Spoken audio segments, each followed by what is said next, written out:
You're listening to Fictron, the alternative fiction portal, and in today's episode we'll be broadly discussing interactive fiction, including different types of interactive media from scratch and sniff to virtual reality. We'll also examine and debate different thresholds for determining whether fiction is interactive or not. So without further ado, let's get alternative. Once upon a time our teacher said, "You'll never break the rules that we define." But times are changing now, let's look ahead. It's time for us to read between the lines. Hey, what's up guys? My name is Bela Ogier. I'm the pretentious postmodern hipster your parents warned you about. The Renaissance was a mistake. Change my mind. I'm Peter Daniel Berg. I'm a writer and game developer, and I'm here to talk about weird fiction. I'm Izzy Sardi, and I didn't prepare an intro. All right. Okay, so interactive fiction.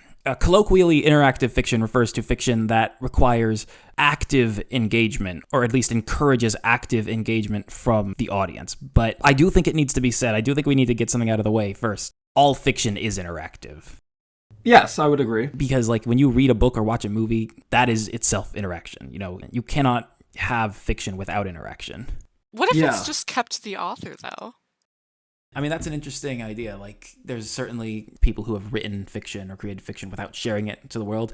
But I would argue that the author is still interacting with it. It's still therefore interactive. That makes sense. Yeah, I suppose so. I would go as far to say that fiction is itself interaction. I don't think you can have fiction without having interaction. Like a book sitting on a shelf, I mean, you know, colloquially we call it fiction, but I think a book just sitting in stasis on a shelf isn't fiction. It's a stack of paper with splatters of ink on it. It only becomes fiction when someone picks it up and reads it and internalizes it. You know, fiction is psychological at the end of the day. It's purely psychological. The human mind has to be involved at some step of the process. I don't know if that's what defines it as fiction is what distinguishes it from nonfiction. If you want to say that writing exists within the mind, well, it's a medium for the conveyance of ideas, sure, but I think we're getting a bit off topic towards the idea of, say, interactive fictions as video games. Well, yeah, no, I mean, we're going to get to that, obviously. Absolutely. I do think, though, that it is important. I like to kind of break those molds and, like, you know, I like to sort of question, like, how we colloquially look at things like this, and really interaction is, like, I would compare it to, like, quantum physics in a way. I'm not an expert on quantum physics by any means, but as I understand it, a quantum particle only exists in any given state when it's measured. Like, the point of measurement is when it exists in any given state. Otherwise, it's in an uncertain state. Welcome to Watch Mojo's Top 6 Quarks. Yes. Number 5, the up quark. Yes. Okay. Wow, it got 500 up quarks on Quantum Reddit. Evil. Okay, no, this is Horrible. epic. That's why I think that all fiction is interactive. Yes. Any of you guys have stuff to add to this? Well, yeah, definitely. I mean, writing is the easiest way to perform, I guess, delayed telepathy, injecting your ideas into someone else's brain. But then again, it's like, I would also say that it's not even necessarily the same ideas, like if you have a sentence that says, a man walks up to a castle. Well, is the man facing due north or due south? How big is the castle? What color is it? And, you know, you can fill in those details. And I mean, the movies do that very well. You know, movies are some of the most detail-filled fiction you can have. But at the same time, like, you know, there's stuff to be considered, like, where do you sit in a movie theater? What angle are you viewing it from? How big is the screen? I think all of that has a negligible but true effect on how someone interprets a work of fiction. This reminds me of a riddle. You go on stage and play a song for 1,000 people. How many songs were played? Yes, exactly. Yes, that's exactly 1,001, because everyone has their own interpretation and everyone hears it just a little bit differently. Yeah, that is including you. That is how I feel about fiction. Basically, is like, you know, if an author writes a work of fiction, really what they're creating is the means for different people to experience their own version of a piece of media.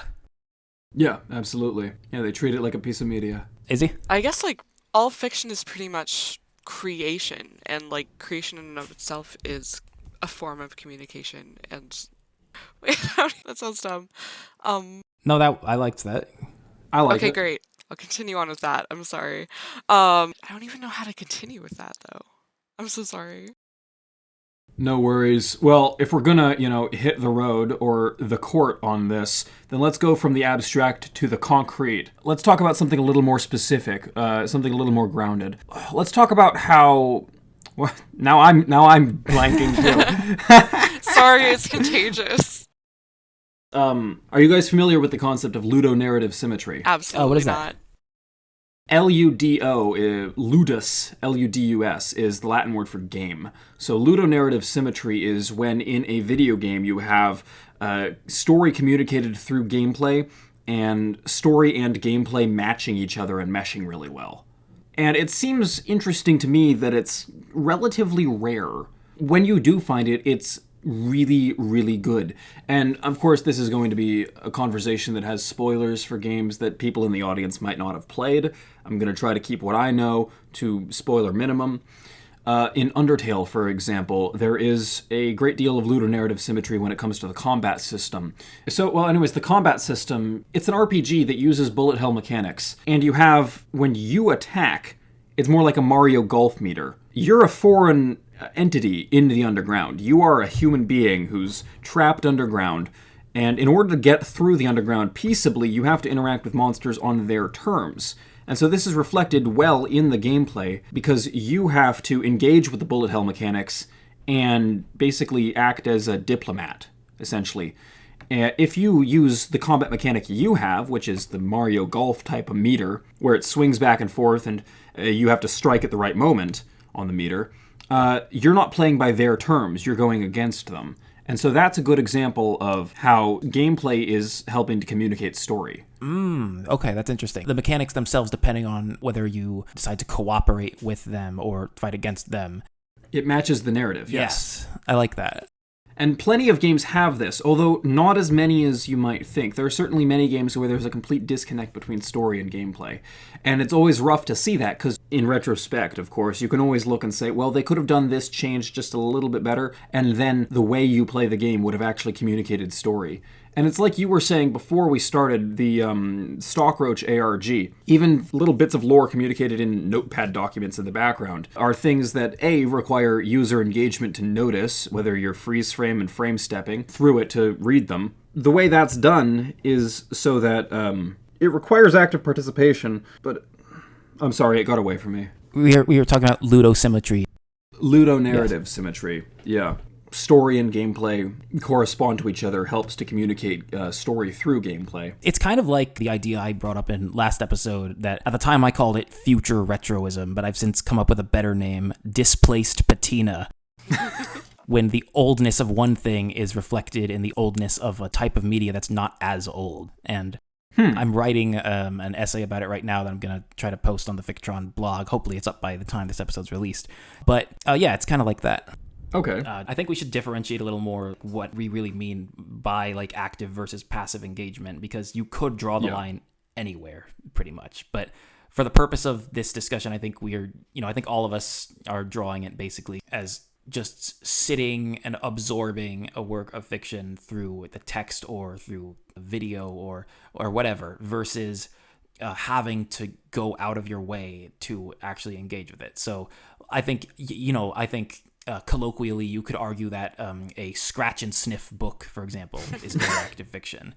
Because, I mean, you don't... Is it fiction? Is story being communicated through the smell? Is the smell fake? Is the real question. What do you mean by that? Is it a fictional smell? Oh, okay. Is it like a... Well, certainly the smell is like... The chemicals they use in those kind of books to represent the smells are likely not the same thing as the things they're supposed to smell like. Is it odo-narrative symmetry? But I think that, in a sense, it's immersive. Like, when it gives you some kind of... When you have some kind of analog element to a story, I think it's a little, like, more immersive. Yeah. I wouldn't say that Scratch and Sniff is interactive. I would say that it's multimedia. But multimedia and interactive aren't the same thing. Yes, you have to access that bit of the story differently, but you're not actually interacting with the story in that regard. It's no different than turning the page. Well, sure, but like what I was saying before is that turning the page is itself interactive. I think you could call it that. And I think that Scratch and Sniff in particular is sort of like on the threshold between fiction that is interactive by virtue of simply being fiction, and fiction that is more colloquially interactive, because it's an example where you don't have to interact with it. You can certainly understand the story and progress through it without having to scratch and sniff, but I think you'd be hard pressed to say that it doesn't add anything to the experience of the story itself when you do scratch and sniff. By that token, you could say that a person who is not colorblind is engaging with more of the story than a person who is colorblind when they watch a movie. Well, sometimes that's the case. But does that have to do with the story or merely the medium? I don't think that's actually story, that's just medium. Well, I mean, that's the point I'm getting at, though, is that that's sort of, I think, up to the person engaging with the media. I think that's sort of up to them to decide. I think for some people it would be irrelevant, and I think some people might feel it actually does add to the story to be able to or to not be able to experience specific elements of it. All right. I guess there are multiple tiers or nested layers of interaction. Yes. Because I would put a very more specific, more concrete threshold on this, which is that interactive fiction is fiction which is altered by interaction. Okay, I think that's a fair threshold in and of itself. If you haven't seen it, so there was this documentary called Homestar Runner: How to Master a Dying Art Form, which was released in July of 2021 by the guy named Lord Ravenscraft. I just pulled it up on YouTube here. In this video, which is really good. Now, I grew up on Homestar Runner. This is my childhood, okay? I'm not going to say that it's, pure nostalgia bait. There was something good and interesting about it, especially because it was, as Lord Ravenscraft points out in his video, the brothers Chaps mastered this art form while it was barely nascent. It had barely begun, and they were already developing it and riffing on the medium itself in ways that were unlikely to have ever otherwise occurred.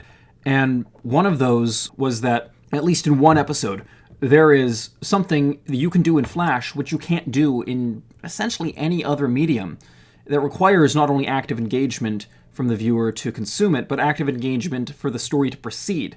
There is an Easter egg that's very difficult to click, but if you click on this Easter egg, you get an entire scene inserted into the middle of the cartoon.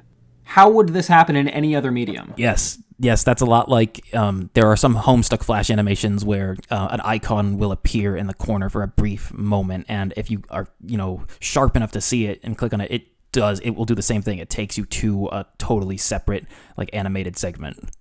Exactly. And I think the only other thing I've ever seen do this is those old DVD interactive games. You know what I'm talking Yeah. about? Oh, yes.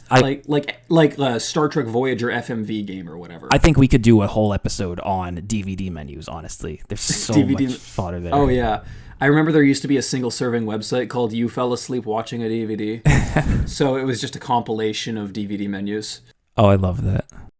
But, I mean, video games have done this for a long time, but it's rare to see it in any form beside a video game.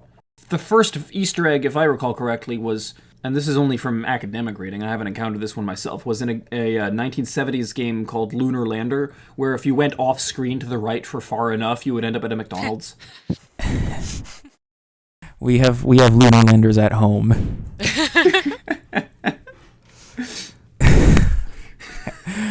Oh, that's great.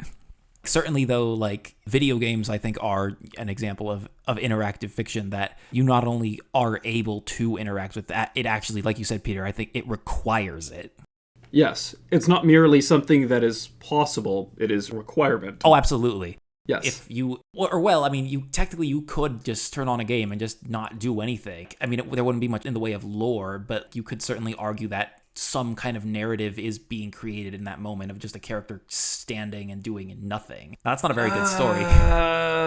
Yeah, maybe. That's very tenuous and weedy. I wouldn't consider that the deliverance of story. What we're talking about when we're talking about ludonarrative symmetry is how gameplay communicates story. And so there has to be existing story that is being communicated, because as with any story, a game does not exist without authorship. Well, yes, that's true. I mean, that's an extreme example I gave. Yeah. I don't think Sonic tapping his toe and looking at his imaginary watch and waiting for you to pick up the controller again is story. Although it communicates character, it's not story. Yes, that's what I'm saying. It's not fiction itself, but it's under the same umbrella. It's got some of the same building blocks that fiction does. Yeah, I don't think a lack of interaction is interaction. Yes, that was an extreme example I gave, but Where I'm really sort of going with that is that depending on how someone plays a game, where they choose to go first or whatnot, and, whether or not the game even has multiple branching paths, which is, definitely a possibility. But even if it doesn't, like if someone goes one way first and then another, or if someone explores a certain area first before going to do something, then that itself, you could argue that alters the story. Yeah, I would say so. It doesn't alter the ending per se if there's only one ending, but certainly it alters the intermediary plot. Yeah, and I guess I have thought about this in the past, the idea that should the story proceed at the pace of user interaction, or should it proceed in real time? There certainly are real-time games, but the question is, it's a fine line. For example, in Ocarina of Time, there's a specific deadline of the world will end in 3 days, and the player has to interact within that, and they're given the contrivance of being allowed to rewind a time, just in case they don't have enough time, and that you barely ever do. I'm not too familiar with the optimal strategies for that game, but I would be surprised if it were possible to complete the game within only one loop of events. I don't think that's possible. Yeah. Maybe I'm wrong. So I would love to see someone do that. At some point required to rewind time in order to get everything done. Which sort of raises the question, well, why not just give them a little more time so that perfect play would fit within one loop? But I guess because they want to show off the cool ocarina. And so in that way, that game proceeds in a sort of real time and does not proceed with player action. It proceeds at its own pace. But other games, like, for example, most of the games I'm making, and most other forms of interactive fiction in video games, such as, say, visual novels, or basically anything where a story takes a priority, any RPG, the story proceeds at the pace of user interaction. Until you make a move, time is standing still. So in a sense, every RPG is super hot. Yeah. Time moves when you do. The super hot developers think that that's like a cool thing. And yes, it is, because in their case, it's just as simple and interesting a mechanical shift as Jump King was. So in super hot, time only moves when you do, which is to say that they've tied the time rate variable to the player's velocity, which is a very simple thing to do. But it creates an entirely new genre, in a sense. Or if not a genre, then a new kind of gameplay mechanic that really hadn't been seen before. So, by the same token, in RPGs, time only moves when you do. And I think this is a really interesting thing, because it does require user participation in a very active way in order for the story to proceed and be told. It's almost like, I guess the earliest example I can think of interactive fiction might be, say, something like pantomime theater, where audience feedback is required, or if not required, merely expected for the story to proceed. Things like the audience booing the villain when he shows up. Yeah, It's exactly. almost like WWE Yeah, or exactly. something. The audience booing the villain is an expected part of audience participation, and you even see this in things like Japanese live Super Sentai shows. They have the same sense of the audience participation makes it real. Whether you're stomping on the floor or you're like throwing stuff, those are parts of telling the story. There definitely are a lot more video games where you have the story beats are reached at the player's progression. I don't know if I've ever seen a game where, say, it's broken down to the second, so like, every move you make costs 1 second of time, which would be kind of weird. I'm sure someone could make it work, though. That would be interesting to see. Yeah, it would be interesting to see. I wonder if it would actually work. It's kind of like there are halfways, I guess, like in Pokemon when you're poisoned, every step you take has a random chance to make the poison decrease a little bit, Or it makes it advance a little more. I forget precisely how it works. But that actually is like per action response. Any examples you can think of this? I was thinking especially about live action interpretations of Peter Pan. Because the Tinkerbell scene in which she's like dying and Peter is like, "Do you believe in fairies?" to the audience, and they're all supposed to cheer. That's such an integral part of the stage show. Oh, true. Yeah, and especially so much as in like, I think it began premiering in the like 1920s-ish era. Like I remember reading an article that was like they were so like unsure of the audience if they would even like do that they were like so shocked when they actually, like, time actually came to, like, participate in the story. And I think that's, like, also a testament to, like, how well a piece of media can grip an audience to, like, participate and go along with what the author or entertainer, like, wants you to do, versus like being completely out of it and like disengaged if it's not like an interesting story. Oh yeah, definitely. Well, it almost sounds like an elaboration of beat entrainment, everyone nodding their head at a concert. Yeah, pretty much, exactly. Like a literary mosh pit. Absolutely. Oh, so many paper cuts that night. A moshlet? Moshlet. So I think, Peter, like you were saying, that, in many video games, like just sort of by virtue of how the games are programmed and how they work, time only moves when you do. Yes. On the flip side of that, you have ARGs, which are interactive fiction where time is always moving, regardless if you are taking action or not. And the thing that's so difficult, I ran a small ARG for a while, and I quickly learned that the absolute hardest part about running an ARG is getting people to engage with it, because it is really, I think it is one of the most audience engagement dependent mediums out there. You absolutely cannot have it without having audience engagement, because otherwise nothing happens. I was talking about this with another friend recently. Is Bitcoin an ARG? Bitcoin? Well, yes, it requires audience engagement, and it relies heavily on FOMO. In a sense, you could take it as sort of a FOMO-based economy. Yeah, in that sense, I guess, like, if you... Isn't all money an ARG? It requires participation in order to continue? Yes, and, I mean, at the risk of sounding controversial, I have argued that religion could be considered an ARG as well. Fair point, I guess. I'm not gonna go down that route though. Believe. No worries. Believe no what worries. you want. I just like the idea of like, the right clicker mentality. It's such a good phrase. It's like, go ahead, right clicker, save it. You won't get the clout. You didn't learn anything. You didn't progress. This recent stuff about NFTs really drives it to a head. It's like, it's all about FOMO. It's all about flex. It's all about clout, and it is, in a sense, it's all about that hysterical. Mass hysterical participation. It's the same sort of thing you get from an ARG. The idea that everyone wants to be at the cutting edge of the story, and everyone has to be right there or you're missing out. It's the same way it is with an MMO. When everyone wants an MMO, and people have been wanting another good MMO for a decade now. For a decade at least. With all the old titans of the MMO genre on the decline, what everyone really wants, and there is still high demand for it, is a new MMO, and everyone wants to be right there at the front line when it opens so they can get in and play 40 people, all their closest friends, 40 people playing together against the same boss and just engaging in a living, breathing alternate world. And it's the same sort of thing. A lot of these real-time interactive fiction stories, where the story proceeds even if you're not taking part in it, really heavily rely on driving up participation and people wanting to participate. If people are participating but they don't really want to be there, then is it really a good story? Yes. Is it really happening? Exactly. It's like, I was thinking about exactly that earlier, and like how I was so disengaged with like a lot of textbooks I read. And then just didn't retain any information at all. So it's like, did I even read them, really? Even though they have a roller coaster and a guy surfing and a tree frog and a nautilus shell on the cover? Exactly, yeah. How could that not be engaging?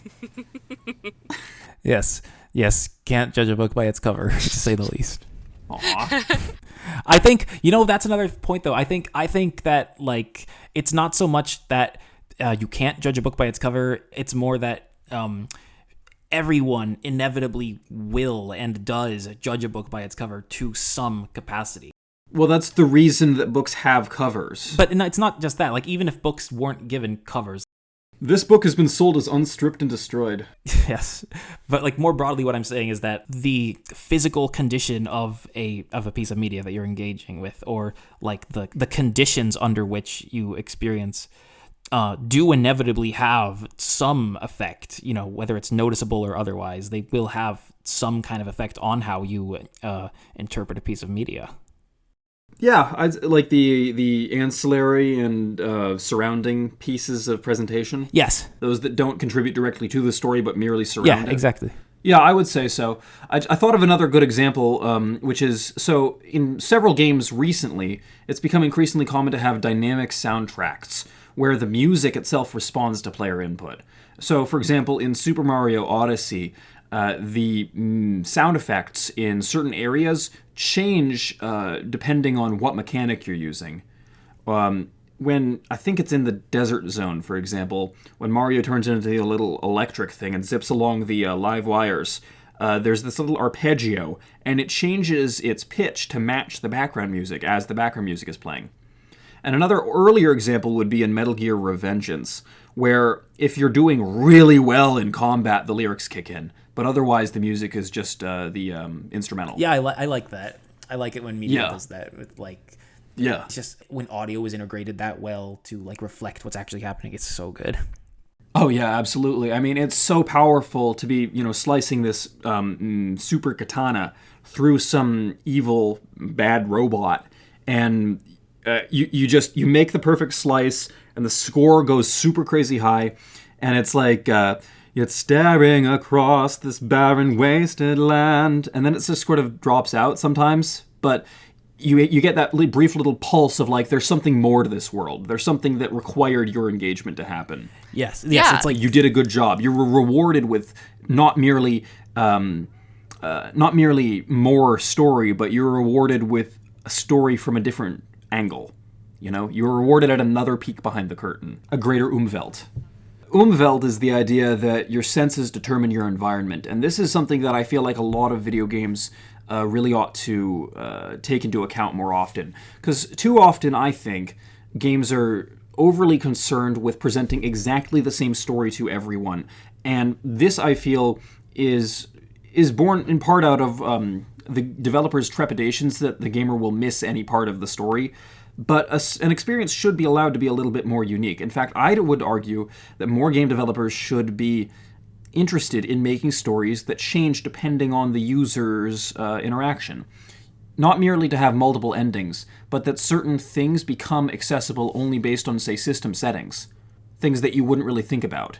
For example, what if an RPG, or any kind of game for that matter, were slightly different on PC and Mac, not merely in technical specifications, but simply by virtue of which operating system it's running on, you get a different game. A slightly different game. A mouse lives in a different world from a snake because the snake can sense heat. The snake has a different sense, and so the snake essentially lives in a different world. Yes, and a snake is an animal and a mouse is an electric device. Use Thunderbolt. Well, first of all, I'd like to say that that's a fantastic idea, and I wholeheartedly agree. But when you were mentioning the reward of changes in score and music and adding in those extra elements, I was thinking a lot of JoJo, and even though it's not quite, it's a show and it doesn't have as much audience interaction, there is a reward when you get to the finale of the seasons and that sound effect kicks in the intro. And it sort of rewards you for coming all this way and surviving this 5 million episode arc, especially in part 3. What sound effect is it? The roundabout? It's just sound effects from the intro. They add in certain footsteps, sounds of metal colliding. Okay. I thought you were talking about more when the season finale comes up and they play the intro without the credits on it. Oh no, that's not what I'm talking about at all. Okay. I was talking about specifically the intro and how that changes. Okay. And I see. I think it's most notable in part 3 at the ending where Dio just straight up interrupts the intro. And that's good. Yeah, and just goes straight into kind of fighting Jotaro. It's like that. Old Spice Soda Bucket Body Wash is so powerful, it's interrupting this podcast. It reminds me of the epic rap battles of history, Bill Gates versus Steve Jobs, where Steve Jobs just cuts in through the intro. Let me just step right in. I got things to invent. That what you described there, Izzy, though, that is literally to the T. What felt to me so rewarding about reading Homestead was that you would have so many pages, and a lot of them are very text dense, and most of the pages are just very simple, GIF animations on loop. But then once in a while, you would get this fantastic, just totally overblown, crazy ass, like really well executed Flash animation with awesome music. And it's that same kind of thing you were talking about. It felt like it was rewarding to get to that point. And I think this also kind of goes back to, Peter, what you were saying last episode about like how annoying it is in anime and in other like newer forms of media when they use like big runic circles to build up a spell and how over the top it is. I think that there's a value in conserving that, not just because it's so extraneous, but because it makes it that much more impactful when something big and over the top does happen. Well, yeah, like in Konosuba, one of the characters casts explosion magic every day, and it's always deliberately over the top because that's the joke of her character. She's like one of those middle schoolers who thinks they have magic powers. Do you remember being in 8th grade and you'd have like that friend who genuinely thought he had cryokinesis or something? I was that friend. Yes, exactly. So this character, she's like that. She refuses to put any other energy into anything except explosion magic. And yeah, okay, the explosions are cool and over the top, but it only leads to them having to raise the stakes each time she does it when it's more important to the story. Like season 1 finale, she makes a magic circle that's nearly the size of the city they're in. And you know things are about to be really bad. It's cool. It's amazing. But also, like, it would have been more impactful if the earlier ones were smaller and more limited in their frequency. But again, it's a comedy show. Yes. And the other thing I was going to bring up with regards to even a passive medium like an animated cartoon like JoJo can have an interactive reward like that. The book Clockwork Orange, I felt, had some element of video game-like progression. Because, so this book involves a lot of heavily derived Russian slang, or rather it's slang in English teenage vernacular, and this is in England specifically, derived from Russian, and they call it nadsat, which is the Russian, derived from the Russian word for teenager. And so the characters use this really interesting jargonic teenage vernacular that doesn't really exist in the real world, and certainly didn't at the time. It's set probably in the late 90s, and it was written, I think, in the 60s. The characters use this, and at first you have no idea what they're saying, at least if you don't speak Russian. The characters are using these terms, and you only have to figure out from context. You can only figure out from context what they're saying. And at first it's really slow going. I measured it. I did a sample of like 20 pages through the book, and I counted how many instances of nadsat there were per page, and at least in my copy, it came out to about 8% of the book, 8% or 9% of the book by word count is this foreign influenced Russian slang, Russified English. And I thought, well, that's not very much, but it's actually pretty dense. It's pretty dense going. And yet, as you read it and you internalize and contextualize the slang terms, you get rewarded with an increased pace of progression, because now you understand what he means when he says these specific words, you know? And yet, for all the brilliance of the story itself, which is, you know, the rebellion of youth, it's not actually a really convincing set of slang, because all of the slang words are for things that people don't make slang words for. Like, the main character, Alex, he's using slang words for things like laughing and people's clothes and, you know, smiles and mouths and hands and fists and teeth. And, I mean, it's normally what you would invent slang for is things that you weren't inclined to talk about in regular English, right? So it strikes me as, like, it's very well crafted, but it doesn't correspond to how people actually use slang. It's like kind of like some of the Newspeak from 1984. Not really, because it's not designed from the top down as a vanguard project to control human thought through speech. Well, yeah, I did think, though, it was kind of weird. Like, the one word that I thought was particularly weird in that book was choc rat, short for chocolate ration, because that's such a specific thing to make, like, shorthand for. Yeah. Like, why? What's the point? Yeah, you'd think that they wouldn't even use the word chocolate. They would just call it a ration. Yeah. Also, the term, like, rat in conjunction with food just sounds unappetizing. Yeah. You're right. We are the rats. I'm the giant rat who makes all the rules. Wait. Speaking of Germa, did y'all watch the Dollhouse stream? Yes, I did. It was so good. It was incredible. Like, how does he think of that in the first place? And then to actually go through and execute on it, it's insane. I know. Well, I'm honestly glad that's... He was released as like one of the sort of like top Twitch earners, and I'm glad to see like that's what he's putting his money into. I think that's really like rewarding. Did you see this, Bela? No, I did not. So please. Are you enlighten familiar me. with it at all? I know what Twitch is. Okay, I know what dollhouses are. Do you know but Germa? You know Germa, right? You just quoted the Rat King thing. Oh, he made. Okay, that's the only thing I know of him. That's totally okay. fine. So he's a Twitch streamer, the shortest man in Boston. He's only 5'1", or 4'1" at that. You know, Tiny boy. yeah, tiny. He's a very compact streamer. Compact streamer with a fat ass. Yeah. He's pretty funny, and he's a very talented voice actor.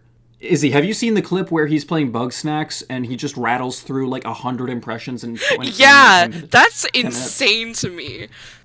Yeah. But It's really crazy. But so he did a stream. Maybe, Izzy, you can fill Bela in on a bit more of the details. But to my recollection, he rented out a warehouse and made like his own version of The Sims where he was the Sim and his chat was commanding him. yes. That's like pretty my much God. the basic summary. That's Yeah. all you need to know, really.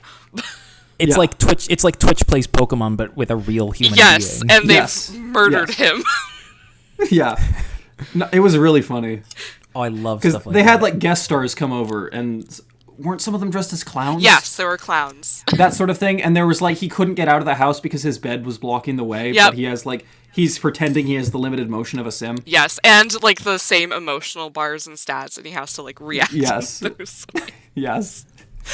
Man, that is like I live for stuff like that. I mean, Peter, when you were saying earlier about how one of the big appeals for people who are into ARGs is that sort of like powerful, almost spiritual, sort of profound moment of realizing that this is a unique experience you and like no one else is having in a moment. Yeah.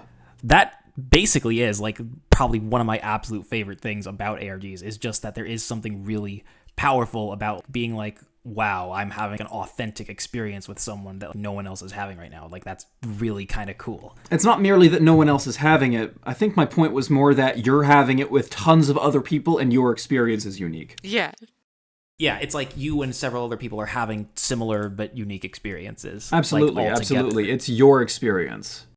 It's like being a hero. I mean, that like when I was, I play Ingress, which is a video game made by Niantic, the company that produced Pokemon Go, and it predates Pokemon Go by about 3 years, and it was also my introduction to ARGs, actually, and the video game itself is a tie-in to a larger narrative that they created around it. But so I, at an Ingress event, interacted with one of the characters there who was like, he plays the role of like a researcher for this basically shady secret agent, like espionage type organization. And Yes.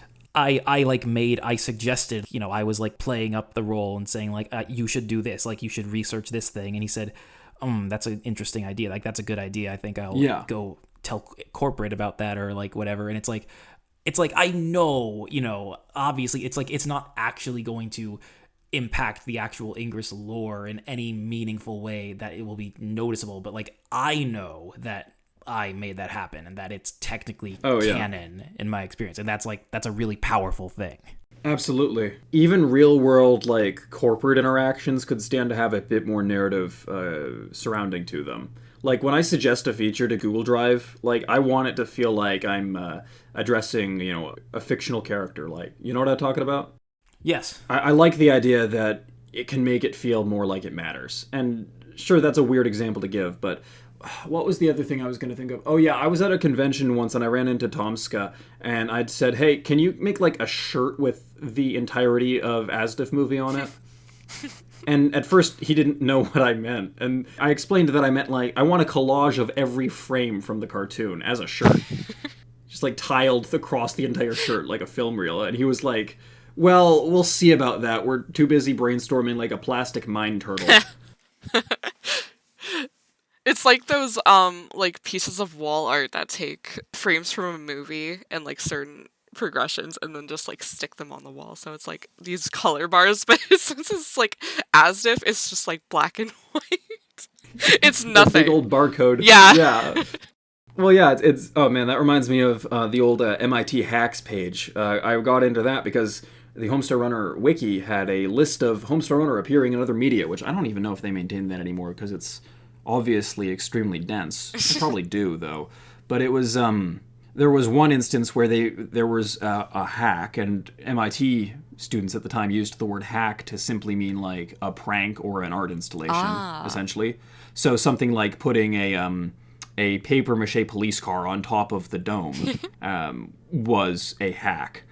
And one of them that's such an early 2000s thing to call a prank a hack. Absolutely. Wow, life hack. Exactly, yeah. Life hack, I don't know what part of the world you come from, but out in here the term life hack means something different. And we got one of them, anyways, was a post-it note collage of Trogdor. Nice. To make a long story short, but it's like, okay, that's a hack, that's a reference, but it is people engaging with a story, sure. And in Homestar Runner, like, isn't the most popular segment SB mails where Strong Bad? Oh yeah, like, Strong Bad email. Yeah, Strong Bad email. Fan emails. Yeah, exactly, and that is in fact people in the fan base. That's fans influencing the course of the story. Absolutely. I mean, one of the most influential SB-mails was basically random gibberish, and the Brothers Chaps decided to interpret it as a virus. And so Strongbad's computer caught a virus, and it messed with the whole cartoon website, because it made things all glitchy. And after a while, he got a new computer, So a fan typing in gibberish, made someone buy a whole ass new computer. Well, not the Brothers Chaps, of course. It was completely in universe. But okay, it had I the thought same. you meant the actual. No. It wasn't a real virus. No, Strongbad bought a new computer. I thought you meant though that they were so committed to the bit that they bought an actual computer. That would be funny, but no. I mean, I really can't think of anything more interactive than Homestar Runner when it comes to the scale of fan engagement with the creators. Yes. But this particular thing, I mean, the way I described it just now makes it sound like it's a something is happening in Neopia type of event. But it was more specifically just like, it influenced the course of the story. It wasn't like across the entire website, but it was definitely playing with the medium. Like, in that episode, they actually, like, mess with the way the Flash cartoon works. Oh my god, Neopets, though. I know, right? Something is happening in Neopia. We should do a Neopets episode. I have opinions to discuss. We could do, like, an episode on just, like, virtual pets in general. Oh, yes. Neopets, Tamagotchi, Webkins. I was going to say Webkins. Webkins. Yeah. I had so many. I used to write Webkins creepypasta when I was, like, 8. What, with the penguin doctor or whatever? I'm sorry. Yeah, no, literally Mr. Quack. Yes. I remember this website called Dudkins, which was like a parody. Like, they made these badly photoshopped knockoff Webkins that were all like gross or creepy thematically. Garbage Pail Kids. Garbage Patch Kids. Yeah, exactly. Yes. It was just like that, but with Webkins. That's so dumb. It sounds exactly like something from that era. Yeah. Man, Webkins that's totally interactive fiction, though. I mean, you control the character, of course, but it's interactive on multiple levels. Like, the ingeniousness of Webkins really was that it was both analog and digital. And I love stuff that mixes analog and digital in media. Like Scanners? Yes! Oh, Scanners was cool. I wanted Scanners when I was a kid. For audience reference, we're not talking about the movie Scanners where people's heads explode. We're talking about this early 2000s product for kids. It was a toy where it was a barcode scanner that would interpret barcodes as fictional Pokemon-like monsters, and you could battle them with each other. I wanted one so bad. Yeah, and that concept has been tried several times, I feel like, but it's never really gotten off the ground. But it really was an interesting thing because the medium for the monsters already existed in the world. And they were taking advantage of something that already existed, but to that point had only been used for exactly what it was meant for, and had never been alternatively interpreted. Exactly, and like for the audience that's like consuming it, which is like kids, they can just play it when they're accompanying like their mom to the grocery store. And it like makes it fun and makes the parent not want to like die. And now you can't really have that, not least of which, I guess you could still have it, because, I mean, it ran on, the same kind of low-res chips that those old, like, McDonald's football handhelds ran on. But nowadays, kids would probably expect that it would be on their smartphone, and smartphones don't have barcode readers. unless you steal them from Walmart. They have QR readers, though. Well, yeah, but There's not as many QR codes just out there, though. can you read regular UPCs with a QR code reader? Oh. I think you can with some, but the problem is version stability, because then you're running on someone else's hardware and software, and at that point you're just distributing an app.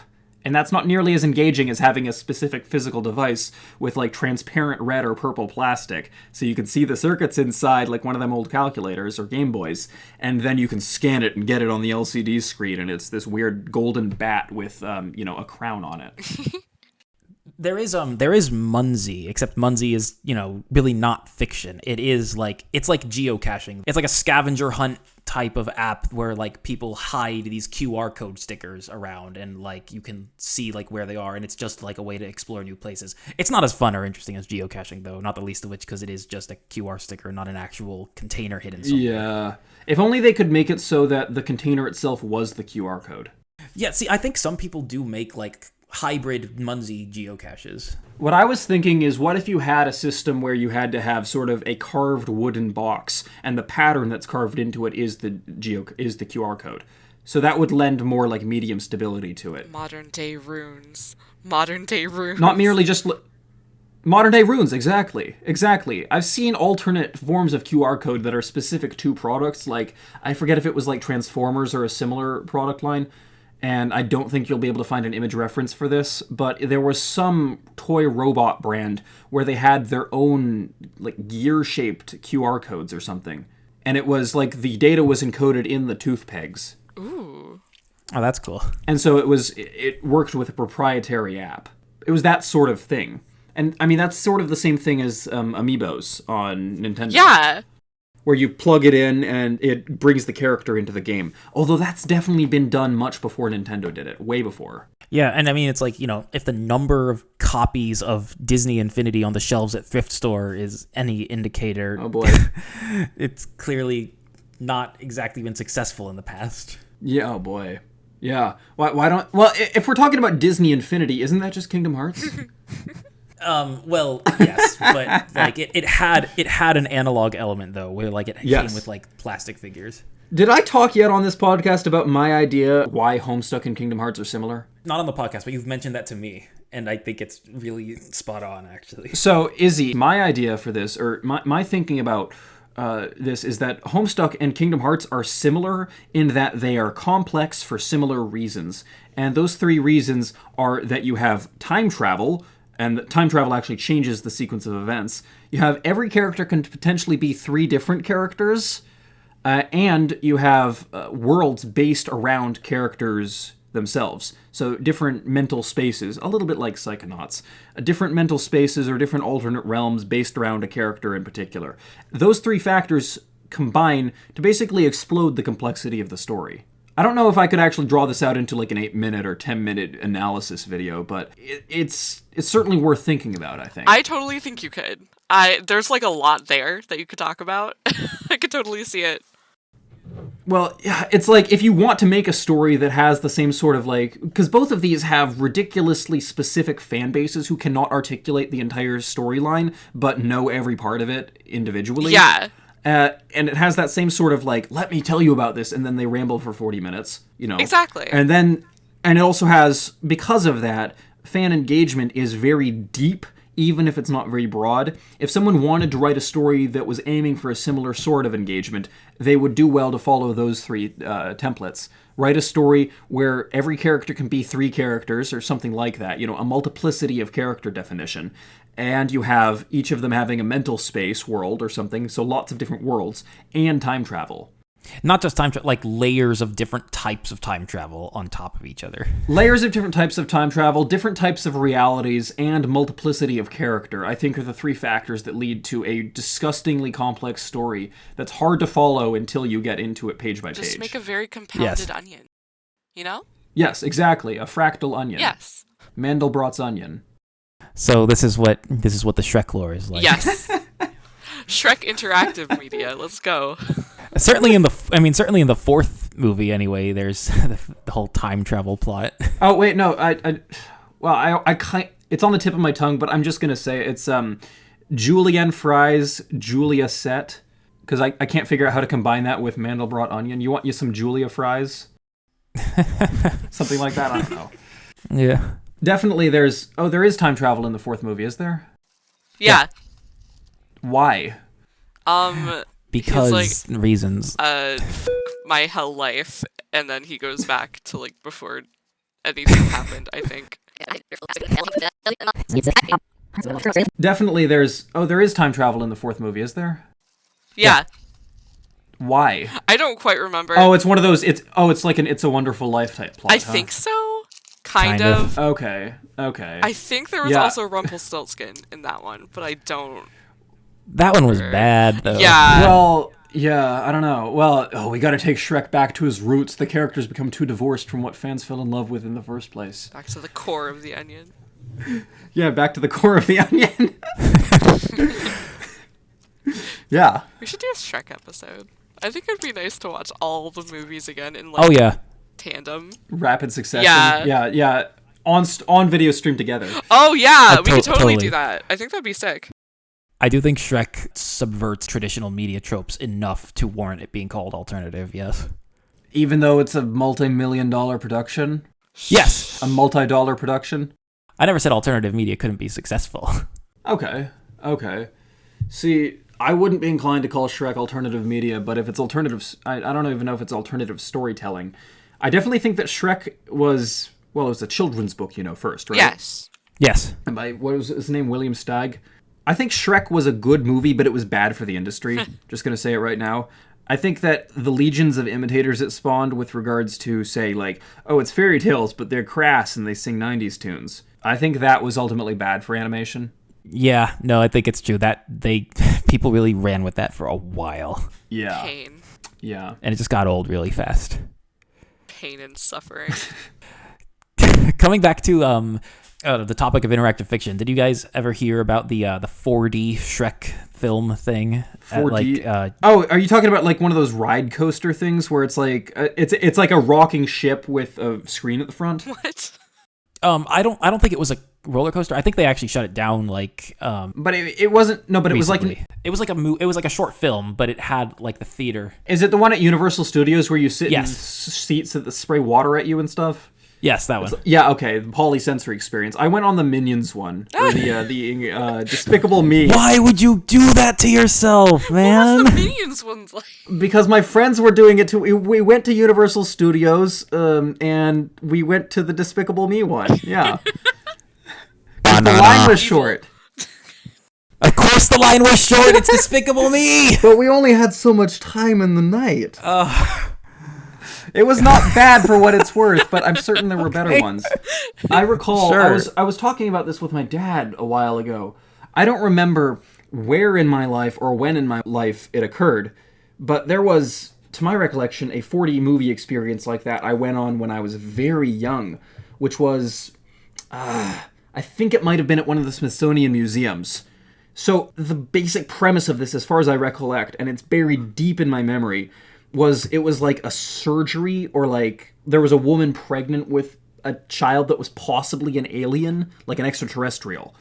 And the audience got to vote with like big American Idol style smackable buttons on whether to make certain choices in the story, and the majority vote would determine the course of the story. And ultimately it had a happy ending, of course. But it was just like, this is something that's buried very deep in my memory, and I barely recall anything about it, and I haven't been able to find any information about it. But there was some kind of. Though. Do you know the specific story I'm talking about, or just the general idea? I get what you mean with like those weird like MK Ultra level like nostalgia moments. Well, yeah, no. Okay. That's what I would call it. MK Infra, Jesus. It had like the same sort of like CGI for the medical shots that you would have in like Dr. House, right? So it was actually pretty technically competent for the era, considering this took place in the very early 2000s, probably. I mean, it's such a weird thing to recall. But I've definitely been on... You were bringing up the 4D experience with regards to interaction with the story, right? Because... How it's like immersive, yes. I always find it really fascinating how there are these like interactive 4D experiences, or even roller coasters sometimes, that can be considered canon. Like, as far as I've read, the Back to the Future 4D experience is considered canon. Oh, that's amazing. I know. Like, I how love is that. Well, but like, how is anyone going to experience it unless they go all the way to the theme park? It's kind of like Half-Life Alyx is basically restricted to people who have a VR headset or who are willing to watch poorly motion-tracked live stream footage. And really, I think that's going to be one of the big barriers to VR is the tracking is never correct. It's never going to take off until the tracking is smooth. Yeah. Agree. But it is really interesting to me that like even something as ancillary and removed from the main story as, you know, like kind of like a boat, but all enclosed like a van or something. And you've got a big movie screen at the front and you strap down into your roller coaster type chairs. And then, you know, Christopher Lloyd walks into the screen and he says, "Oh, it's you," talking to you like Steve from Blue's Clues does. And, just says, "Oh, okay, good, we're going to be testing out multiple time travel or something." And then the whole thing is like the DeLorean going through time or something. And somehow that's canon. They did you guys know the movie Good Burger? Yes. Yes. There was a limited edition like cereal thing released for Good Burger, and on the back of it was like some kind of, you know, like typical like cereal box like maze. And I read in like some weird like I don't know, like listicle type article, like, you know, 10 things you might not know about weird like Nickelodeon shit, that was like considered canon actually. The maze is considered canon. I made all of that up. None of that is true. I would believe it though. Doesn't it sound like it's true? Well, you're just a very convincing storyteller. Yeah, it sounds real. I like it though. I was thinking like hamburger cereal. What? What is it just like a regular cereal with hamburger shaped marshmallows, or is it actually hamburger It's like flavored? dog food. Yeah, It's dog food ground in beef. cereal. It's ground beef. Beef and Go. Have you seen Beef and Go? What is beef and go? I forget. It was by one of those early big YouTubers. It was a comedy skit where it was like Go-Gurt but ground beef, so you could eat ground beef on the go. Ugh. I think about that way too much. This reminds me of I once saw a Facebook Marketplace post for the Good Burger burger car. Someone apparently came to own it, and it was all rotted out and like badly damaged by time. But they were selling it. You could have potentially bought the Good Burger burger car. It's a good fixer-upper. Oh yeah, absolutely. For a while, Cartoon Network on their shop had like for $1 million you could pay to have like an actual replica Codename Kids Next Door treehouse built in your backyard. I don't think anyone bought it though. That would be amazing. They had that. Yes, I wish someone bought it. God, that sounds like something like if it were still online, I'd love to see a video like investigating it. Could you actually do this? Yes. That's really good. As far as were we talking about Trick or Treat Beat before or after this stream started? Oh, before. Because I wanted to bring that up again. It is really a good game. Do you want to introduce it again, Bela? Sure. So Trick or Treat Beat is, I would argue, the best game Cartoon Network has ever created. It is it's a shockwave game, very small resolution, unfortunately. But if you have like an integer upscaling software, you can like make it sort of full screen-ish. But so in the game, you're trick-or-treating from door to door, collecting candy and coins, and you have these costume tokens that you can walk on to change your costume. And each costume has a different power that allows you to bypass specific obstacles. So it's like an overhead like puzzle game. Like, so the skeleton is able to unlock gates because it's like skeleton. The Frankenstein can crush rocks, boulders. The sea monster can cross through water, and the vampire can turn into a bat and fly. The witch can turn ghosts into frogs, which I was talking about this with my friend. It's just that all the other trick-or-treaters are dressed as ghosts. Yes! They're probably other trick-or-treaters. Yes, I never thought of that when I was a kid. When I was a kid, I thought they were actual ghosts. It seemed obvious to me that they were other trick-or-treaters. Yeah, I mean, it seems obvious in retrospect. Maybe they're just using the ghost power-up. Yeah. The ghost power-up is just to be in your way and be annoying. Yeah. But yeah, so it's a really good game. Yeah, it's remarkably good. And like you were saying, it is unfortunate that it doesn't have save states, because it does take a while to play. But it is a pretty damn good game. And it's, I think, like, if you want to, like, rattle through a ton of ancient games, and you want to make your own, like, little inventory of games, like I was saying, Itch.io developers, sometimes they are anonymous, but they have 200 entries in their page. These old Cartoon Network games that you need Flashpoint for, and you should get Flashpoint, these ones that you need Flashpoint for are great examples of basically lost media, if not for Flashpoint. Relatively few people remember them, but I feel like so many of them could be very easily adapted mechanics alone to the modern era. Yes.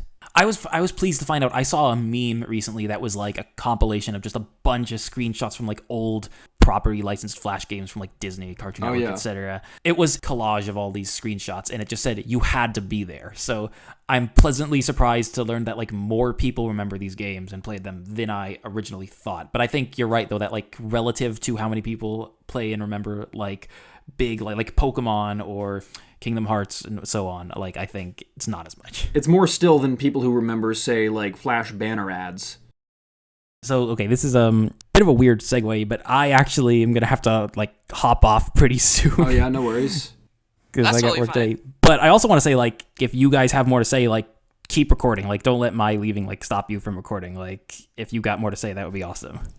But yeah, so I have to go to work now. I had fun talking with you guys about this, and yeah, feel free to continue on the conversation, and I look forward to hearing what you say when I get back. Yeah, thank you, Bayla. Bye. Izzy, what is your favorite video game? Oh god. I've forgotten every single video game I've ever played in my life. Hold on. Oh no. When I was okay, so funny story. When I was a kid, I like had a Mac and I didn't really like have access to a lot of games.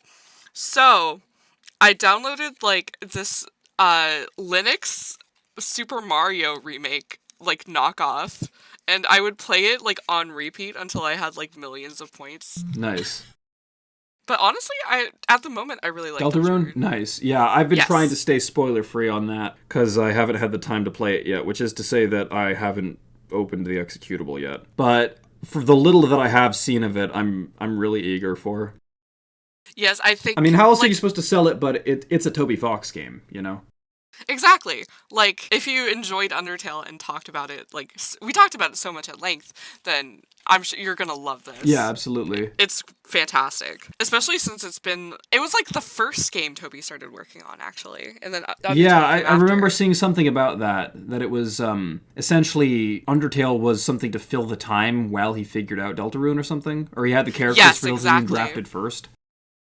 Yes. It's interesting. Although I don't know if anyone much has noticed this, but I always thought it was kind of funny how you have... So, Homestuck and Earthbound are semantically similar names, and Undertale and Cave Story are semantically similar names. Oh, you're right. Oh. Yeah, and Cave Story is another famous, probably the famous example of a game made by a solo developer that gained huge traction. Oh, wow. I don't know too much about Cave Story. The premise is a little bit similar. You are a robot, a fighting robot with guns, and you are traveling through an underground area. Although I think it's actually in a floating island, like inside a floating island. And you're trying to free these weird, dumb animal creatures from a tyrannical oppressor, and a bunch of really heartbreaking stuff happens. So basically it's fun and difficult. Yeah, it's pretty fun. Yeah, and it was coded entirely by one guy. Oh, wow. That's in like 2004. Impressive. Oh, shit. Yeah. Nice. It's a pretty old game. And Cave Story Plus on Steam is the one I have. It's pretty damn good. Like, it's the remastered version. Oh. I mean, that's probably why I didn't play it in the first place, because I just didn't have consoles. Well, no, the original version was free, and it was for PC. I didn't have, like, a working computer that would run Damn. it. I know. So I missed out on, like, a ton. Oh, well. I have my knockoff Super Mario. It's fine. Yeah, no, I had tons of, like, really weird games that basically only snippets of them float through my brain at time to time. Besides all the Humongous Entertainment ones, of course, there was Roller Coaster Tycoon was made by one guy. Do you know about... You've played Roller Coaster Tycoon, right? Yeah, no. I think it's one of the most amazing things that it was made by one guy. I didn't even know that. That's insane. Yeah. And that's like such like a household Well, especially because that was in the era when it had to get into CDs on shelves.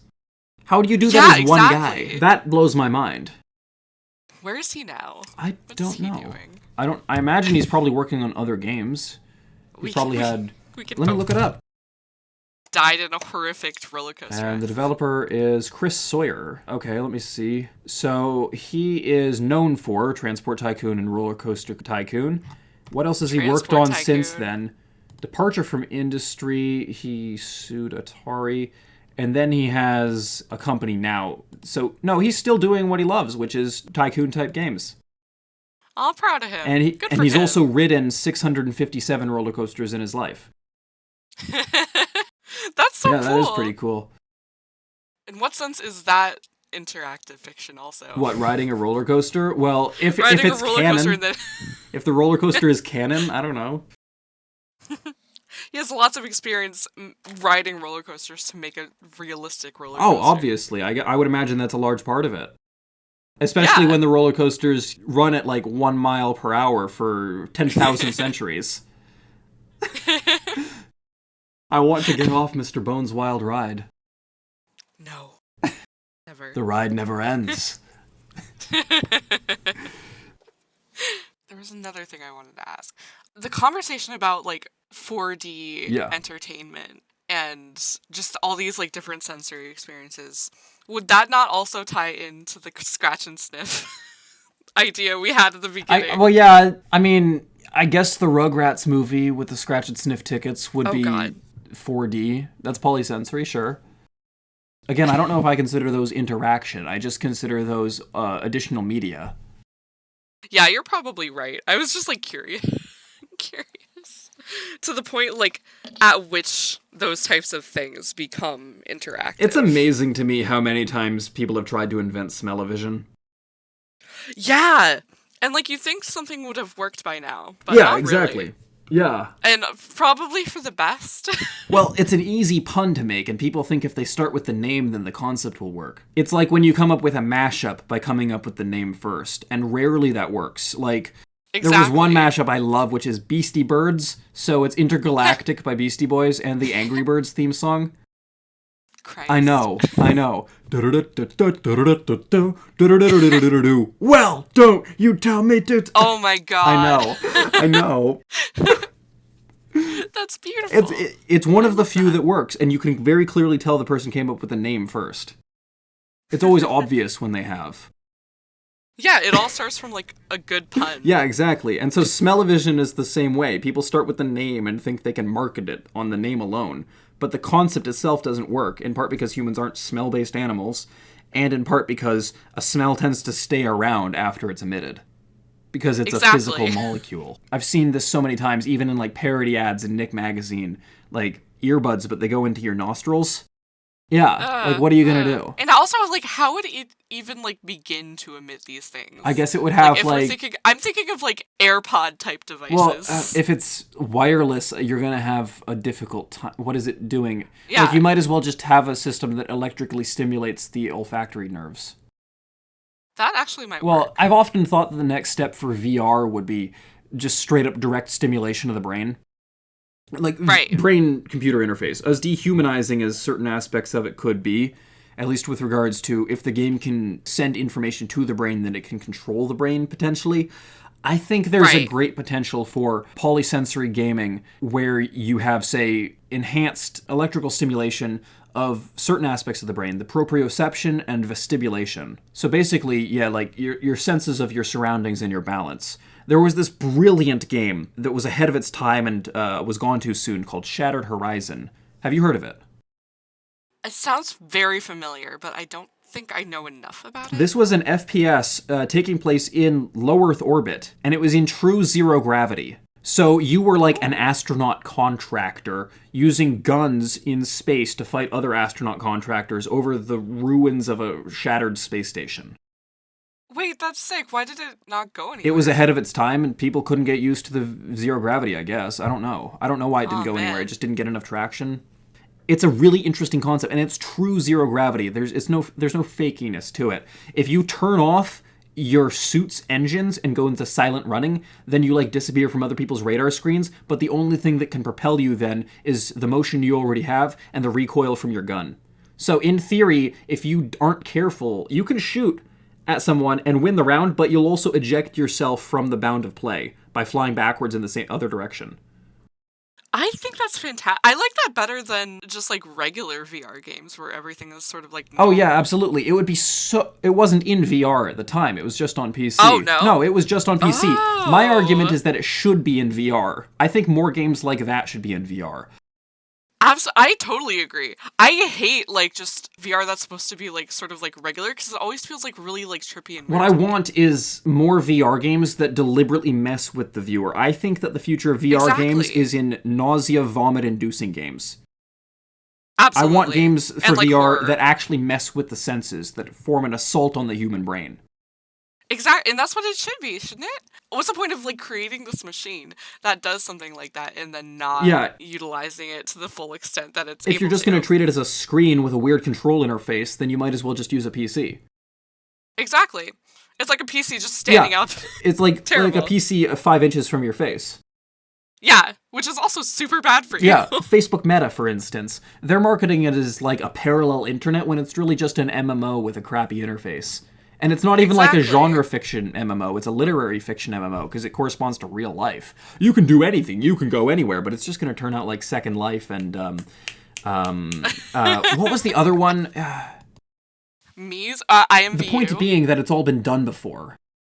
It's all been done before, and it never really goes anywhere fast. Like, it's all sort of, like, arbitrary, and, like, it's, like, it always just succumbs to, like, furry in-game meetups like that, and that's, like, great. I love that, but, like, that's all they pretty much turn into. Yeah. Like, it will not be what they're intending it to be at all, I don't think. Oh, Decentraland, that's it. Decentraland was a Second Life style MMO where people essentially owned the parcels of land that they had in the game, kind of like today's NFTs, but it didn't go anywhere, and it had this same sort of dumb, cartoony corporate art style. Yeah, exactly. And I think a large part of the problem with these is that they're marketing it as, as you were saying, and as I was saying, it's like a parallel internet, but it's really just an MMO with a bad control interface. And if it were really a viable business solution to hold teleconferences in an MMO with a crappy control interface, people would already be holding business meetings in MMOs that have good control interfaces, like keyboard and mouse. Exactly. It doesn't actually solve anyone's problem. And so what I think instead is that VR should embrace the strengths of its medium, and it should deliberately screw with the human brain to the fullest extent possible. Agree. I want to traumatize people. Exactly. If you have a game like Shattered Horizon for VR, it should actually electrically stimulate the vestibulatory senses of the brain so that you feel like you're in zero-G. So that your orientation of zero-G in the game doesn't have to be tied to your correspondence to gravity in the real world. Wouldn't that be interesting? That would be the best, honestly. I think that would be game-changing. Absolutely. Even just that one thing. If they could figure out how to wiretap the inner ear, I think that would be game-changing. There's another concept called impossible colors, where it's like colors that the human brain can process, but the eye cannot see. So you can experience this roughly if you have, for example, your entire left field of vision is covered with the color red, and your entire right field of vision is covered with the color green. Your stereoscopic vision will combine them into a reddish green that can't exist in real life. Your brain can process it, but your eyes can't see it separately. So why don't VR games do more stuff like that? Why does it always have to be pure stereo, like you would correspond to real vision? Why can't we have VR games that work like Magic Eye? That's a fantastic idea, where the two different visual fields of the brain do completely different sensory information. Maybe it's like the companies are concerned of it being a little like too vomit-inducing, but even then, I'm sure there are ways that one could produce. You don't need to be a company to do this. Yeah. Well, true, you don't need to be a company, but I'm sure there are ways to like do this and create one of these things that like is done really well and not like completely nauseating. Well, if a rock show can be nauseating, I think that alternative media like this should be allowed to. Well, of course. There's like a difference between like extreme strobing lights and like what this is. Well, yeah, if games are going to have warnings about this game may contain flashing lights, viewers with epilepsy be advised, just lean into it. Like I was saying about Slave of God, true. You know? Plus, it's like supposed to be like a full sensory experience. Exactly. Anyways, so why not just continue? Yeah, I don't think that anyone's going to think they're floating through the metaverse if they still feel like they're sitting in a chair. Right. That's exactly. like, what's it? Sonic Unleashed for Xbox 360, the day stages, is the fastest Sonic has ever been. Genuinely nauseatingly fast. Like, that's the closest it ever feels to feeling like he's actually traveling at the speed of sound. It's really difficult to look at because he's just going so fast. But I think that's how Sonic should be. And it's the same it is with VR. Yeah. I think that no one's pushing the technology to its limits, and if they are, they're not getting recognition for it. Now, to turn this a bit around, how would you use this, do you think, for... Because I don't have an answer for this. How do you use this for storytelling? If you're going to push VR to its limits, how do you use that to tell a good story? That's a good question. Are you thinking, like, plot-wise? Or, like, what would be a good plot that would utilize this? Or... Well, if Scratch and Sniff is a medium for telling a story, then surely you can tell a unique kind of story with VR as a medium that you can't tell in any other medium. I've gone back and forth on whether Amazing World of Gumball is a good story. I think it's well written, but something I think about is whether it could be translated to any other medium. And the sheer mixture of art styles they use, I think, would preclude that. You would always lose something in translating Gumball to another medium. So Absolutely. What kind of game, or what kind of story could you tell through VR that could not be told through any other medium? Even like when Hollywood movies try to do like the rare first-person movie, it doesn't really work. Well, I think, like, one of those sort of games where you have to, like, look around. I guess the only thing I could, like, compare it to really is, well, I mean, you have to look around in, like, every game. But, there's, like, this music video by Gorillaz. I think it's Saturn's Bar's music video. Where, like, the entire thing is just, like, you can rotate it no matter what, and there's always something Oh, it's going one of those, on. like, YouTube panorama things? Yeah! And I haven't seen that, like, utilized at all, but I think that might be a really neat concept to have, or, like, neat inspiration to have for a VR game, or at least, like, one that couldn't be exactly translated to a thing like YouTube, because it's not, like, completely good. Well, yeah. But taking the limiters off is an interesting idea, in the sense that, like, normally when you have a video, it has to be within the frame, or the viewer just can't see it. But if you can turn your head around, you can actually see stuff that would otherwise be out of the frame. Exactly. But I'm kind of struggling to, like, figure out, like, anything to do with that wouldn't just be either just, like, a normal video game that you could play anyways, or, like, a glorified YouTube movie watch device. Yeah, because, like, one of my favorite dumb uses of the YouTube panorama system was for copyright infringement, where someone would have, like, it would be a panoramic photo of a house, and you'd turn the view around 180 degrees, and there would be, like, Die Hard playing on a TV in the scene. Perfect. Good. Exactly. That's Yes. brilliant. Apparently makes it much harder to detect the copyright. Who would have guessed? Yeah, Well, I guess pro tip. pretty clever. Yeah, all y'all. yeah, it's pretty clever. I like stuff like that. So Yeah. there were a few episodes of Homestar where they would, they have this black matte border around the frame of the video, of the episode. But in some episodes, it would expand outwards, and the characters would mess with the frame itself. And, Yeah. like, move it apart as if it were just set dressing. Like that one And so, edit. like, it's that sort of thing. You get to see more. Yeah, But exactly. I don't think that's the only thing to it, because VR is from a first-person perspective. I don't know. Right. I don't think even Half-Life Alyx necessarily takes advantage of the strengths of VR as a medium. And I don't know if anyone's really figured out what those strengths are to their fullest extent yet. Yeah, that's why I'm having such a hard time having any suggestions. Just because, well, for one, I'm not that creative when it comes to, like, VR and, like, designing sort of, like, 3D spaces. But, like, I haven't really seen anybody do anything that grips me enough to, like, really, truly be interested in VR gaming. Beyond just, like, trying it and, like, maybe playing Phasmophobia, which is still, like, super glitchy and weird. Yeah, there's certainly a lot of problems it has to overcome. I think one of those problems, besides the medium itself, is that the hardware is still often proprietary. Like, you can have VR headsets that work with other VR games, but it seems like there's a certain problem it has where the controller is proprietary. You know what I'm talking about? There needs to be a disconnect between the manufacturer and the medium. Right now, it's like if you were to buy your keyboard from your ISP. Yeah, exactly. And that's just, like, frustrating. Yeah. They should all be able to be interchanged. It's just another piece of hardware. It's a screen in front of your eyes.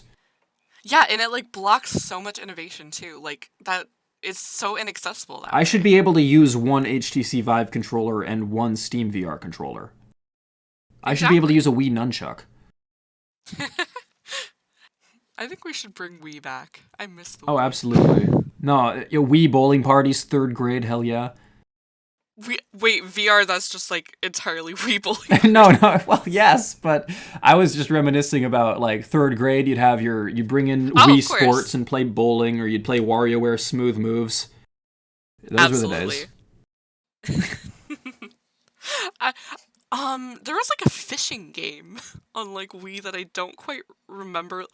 I think it was like a mini game, and I don't recall what the full game was, but I remember. Was this the same one that had like the tank battle where all the tanks were made of wood? Maybe. I don't know. I don't quite remember. I think it was like a me-centric thing, but I can't be sure. Probably. Yeah. Nintendo Mii's. Those have stuck around for a surprisingly long time. I guess we're not going to do Swiss cheese this episode. I guess not, because there's no like real notes that I have. Yeah. Or like any source material that I can like slap cheese onto right now. No worries. But we'll do like maybe an extra one next week. All right. We'll see. All right. To figure out penance, I guess, for that.